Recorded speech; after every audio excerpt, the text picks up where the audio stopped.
Le 19 octobre 1987, une journée qui restera à jamais dans la mémoire des investisseurs. Lundi noir, c'est ainsi qu'on l'appelle. En seulement 24 heures, les marchés financiers se sont écroulés de plus de 22,6%. Les investisseurs étaient paralysés. Ce krach boursier, personne ne pouvait s'y attendre. Ou du moins, c'est ce qu'ils pensaient. Aujourd'hui, nous allons plonger dans cet événement pour comprendre pourquoi cela s'est produit, est-ce que ça pourrait encore arriver, et surtout, comment s'y préparer pour éviter de perdre de l'argent. Croyez-moi, vous voulez voir ça, avant qu'on rentre dans le vif du sujet de cette vidéo, n'hésite pas à t'abonner, à mettre un petit pouce bleu. Bon visionnage. Pourquoi le krach de 1987 a-t-il eu lieu? Pour comprendre ce krach, il faut d'abord se placer dans le contexte de l'époque. Les années 80 ont été une décennie de prospérité, marquée par des réformes économiques majeures. Les entreprises se développaient, les profits montaient et la bourse suivait cette ascension spectaculaire. Entre 1985 et 1987, les marchés américains ont explosé. Le Dow Jones, l'indice phare de la bourse américaine, a doublé en seulement 2 ans. Les gens commençaient à comprendre que les marchés financiers étaient intéressants pour investir et finalement que ça pouvait que monter. Mais comme souvent dans l'histoire de la finance, quand on est trop confiant, c'est là qu'on fait les plus grosses boulettes. En 1987, certains signaux d'alerte étaient pourtant là. Le taux de l'inflation commençait à grimper et pour compenser cette inflation, la Banque fédérale américaine a commencé à augmenter ses taux d'intérêt, rendant les emprunts plus coûteux et moins intéressants pour les entreprises. Cela aurait dû finalement calmer les marchés financiers, avoir une correction, mais ça a fait l'effet contraire. L'optimiste régnait toujours sur les marchés financiers. En parallèle de ça, certains économistes commençaient à tirer la sonnette d'alarme. Mais comme souvent, quand les bénéfices montent en flèche, eh bien, les investisseurs ont du mal à entendre les avertissements. Une des raisons majeures du krach de 1987 fut la montée du trading informatique. C'est une innovation qui promettait d'augmenter l'efficacité des marchés, mais qui a fini par aggraver la crise. Ces algorithmes étaient programmés pour vendre automatiquement lorsque le marché allait baisser. Cela devait protéger les investisseurs. Mais en réalité, ça a accéléré la chute. Quand les premiers signes de baisse sont apparus le matin du 19 octobre, ces algorithmes se sont déclenchés et ont vendu des millions et des millions de dollars, provoquant une véritable panique. À chaque nouvelle vente, les prix chutaient encore plus, ce qui enclenchait de plus en plus de ventes automatiques, ainsi de suite. La spirale infernale était lancée. En quelques heures, le marché américain perdait presque 22,6%. La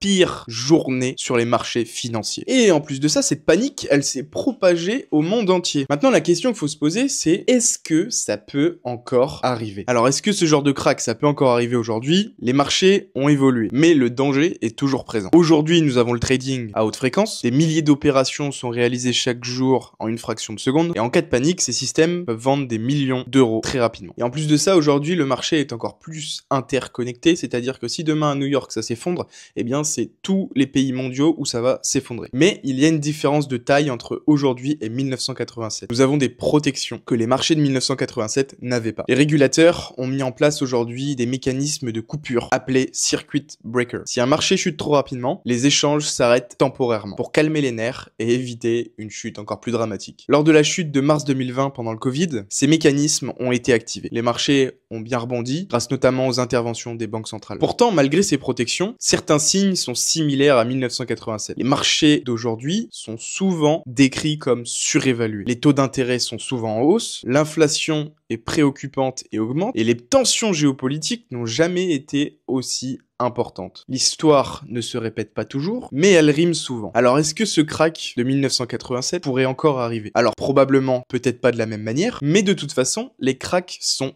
inévitables. Ça fait partie du cycle économique. Ce qui compte finalement, c'est comment vous, en tant qu'investisseur, vous y êtes préparé. Alors comment s'y préparer pour mieux investir? Quand un krach arrive, la réaction de beaucoup d'investisseurs, c'est de paniquer. Ils vendent tout, persuadés que les marchés ne remonteront jamais. Mais il y a une chose importante à prendre en compte. L'histoire nous démontre que les marchés financiers, même après les pires crises qu'il puisse y avoir, ont toujours remonté. Regardez ce graphique. Après le krach de 1987, il a fallu à peine 2 ans pour que le Dow Jones retrouve son niveau d'avant la crise. En 2008, la bourse mondiale a connu un effondrement colossal. Mais 10 ans plus tard, elle atteignait de nouveaux sommets. Et en 2020, après la chute liée à la pandémie, les marchés ont rebondi plus vite que jamais. La patience est une arme puissante en investissement. Ceux qui restent calmes et qui gèrent leurs émotions sur le long terme sont gagnants. Il ne faut pas paniquer et il faut garder ses actions. Une autre clé pour éviter de tout perdre en cas de krach, eh bien, c'est la diversification. Ne mettez pas tous vos œufs dans le même panier. N'investissez pas que dans des actions. Il faut répartir selon les différentes classes d'actifs. Ça peut être des actions,